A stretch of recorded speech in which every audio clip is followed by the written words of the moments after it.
নমস্কার, ডিজিটাল খবরিলালে আপনাদের সবাইকে আবারও স্বাগত। মুর্শিদাবাদ শুধুমাত্র হাজারদুয়ারি নয়, একসময় বাংলার রাজনৈতিক ইতিহাসে অন্যতম গুরুত্বপূর্ণ একটা স্থান।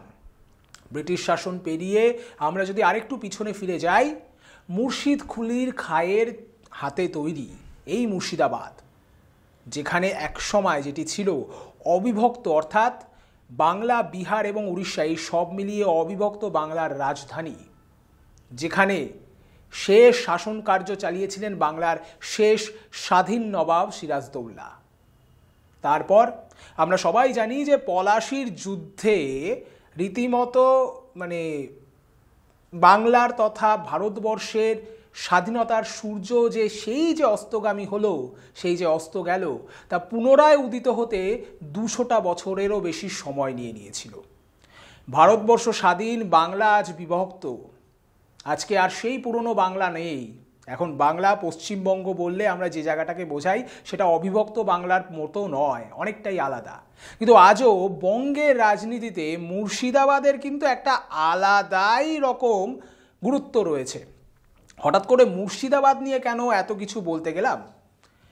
কারণ আমরা সবাই জানি যে তৃণমূল সুপ্রিমো মমতা বন্দ্যোপাধ্যায় তিনি কিন্তু জেলাওয়ারি যে মিটিং বা জেলার বিভিন্ন নেতৃত্বদের ধরে ধরে তাদের সঙ্গে যে জেলা ধরে ধরে মিটিং, সেই মিটিং কিন্তু কালীঘাটে শুরু করে দিয়েছেন।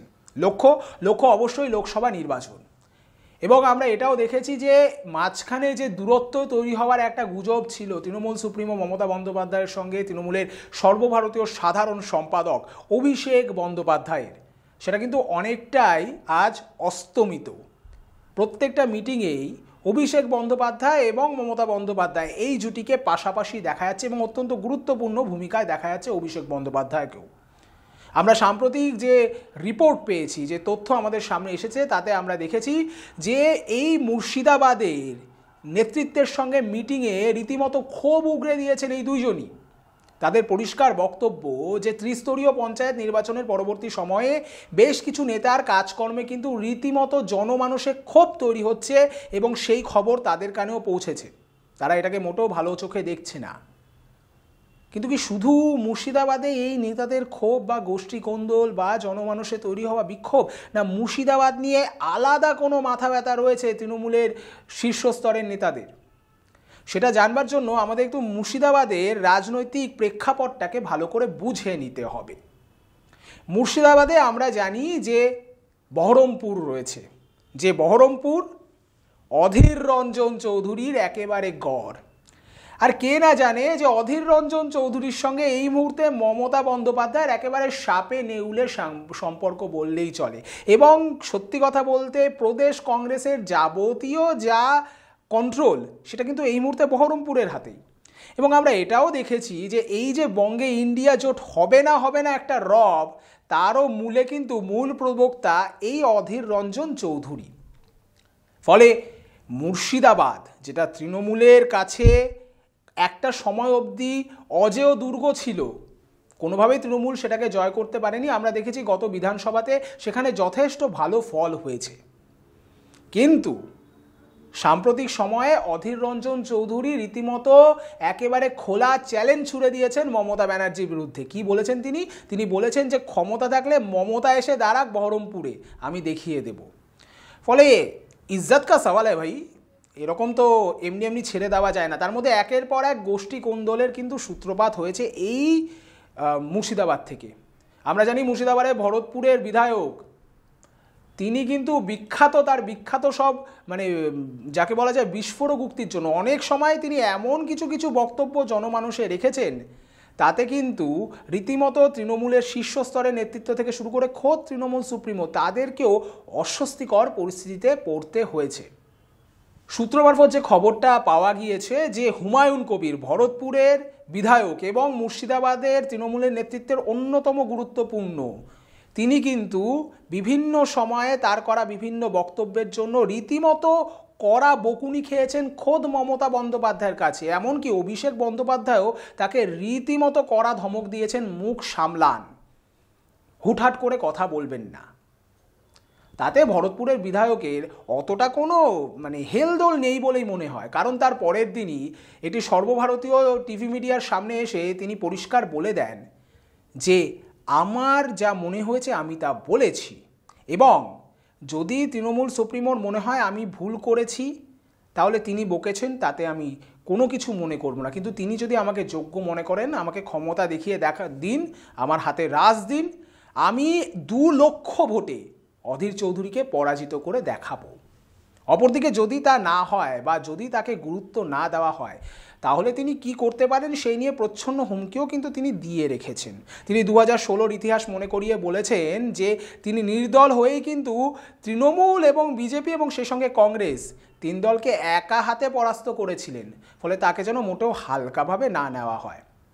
এখন মুর্শিদাবাদ নিয়ে তৃণমূল সুপ্রিমো তথা অভিষেক বন্দ্যোপাধ্যায় দুজনেরই কিন্তু যথেষ্ট মাথা ব্যথার কারণ রয়েছে। একদিকে অধীর চৌধুরীর চ্যালেঞ্জ, অপরদিকে দলের মধ্যে বাড়তে থাকা গোষ্ঠী কোন্দল, যার জেরে সাম্প্রতিককালে যে ব্লক স্তরের নেতাদের চেঞ্জ হলো, ব্লক স্তরের সভাপতি চেঞ্জ হলো, তাতে বহরমপুরের দিকে তাকালে দেখা যাবে প্রায় সব ব্লক স্তরের সভাপতিকেই এক নাগারে ধরে চেঞ্জ করে দেওয়া হয়েছে।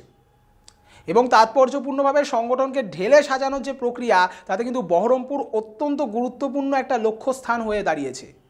এবং যেটা বোঝাই যাচ্ছে যে বহরমপুরে তৃণমূল কিন্তু একেবারে পাখির চোখ করে নিয়েছে, গোটা মুর্শিদাবাদকে রীতিমতো পাখির চোখ করে নিয়েছে। লোকসভায় মান ইজ্জতের লড়াই হয়ে দাঁড়িয়েছে এবার বহরমপুর। এবং কোথাও না কোথাও গিয়ে অধীর চৌধুরীকে একটা মুখের উপরে সপাটে জবাব দেওয়ার একটা প্রচ্ছন্ন ইচ্ছে তো নিশ্চয়ই রয়েছে তৃণমূল সুপ্রিমোর মনে, এবং সেই কারণে তিনি কোনো রকম কসুর করতে চাইছেন না।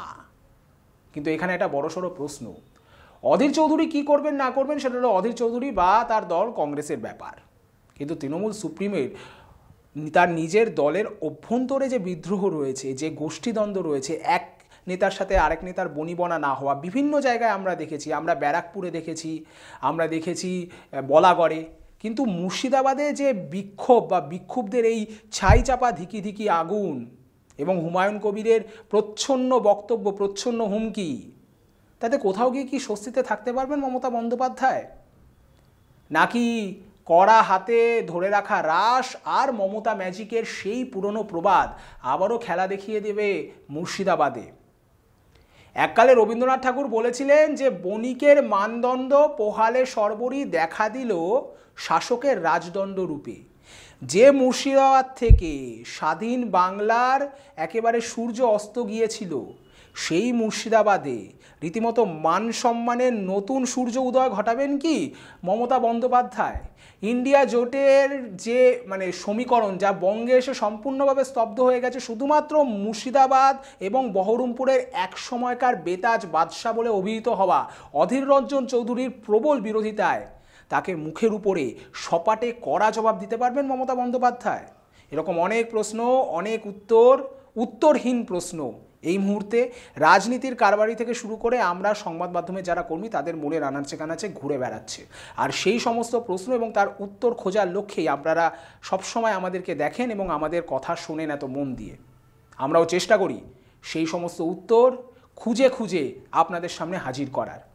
আসন্ন লোকসভা নির্বাচনে বহরমপুর, মুর্শিদাবাদ, এই গোটা অঞ্চলের সামগ্রিক রেজাল্ট এবং সামগ্রিক রাজনৈতিক সমীকরণ কী দাঁড়ায় সেদিকে আমাদের যেরকম নজর আছে, আগামী দিনেও নজর থাকবে। আর আপনাদের নজর থাকুক ডিজিটাল খবরিলালের পর্দায়, কারণ ডিজিটাল খবরিলাল মানেই খবর আপনাদের, নজর আমাদের। ডিজিটাল খবরিলাল, খবর আপনাদের, নজর আমাদের।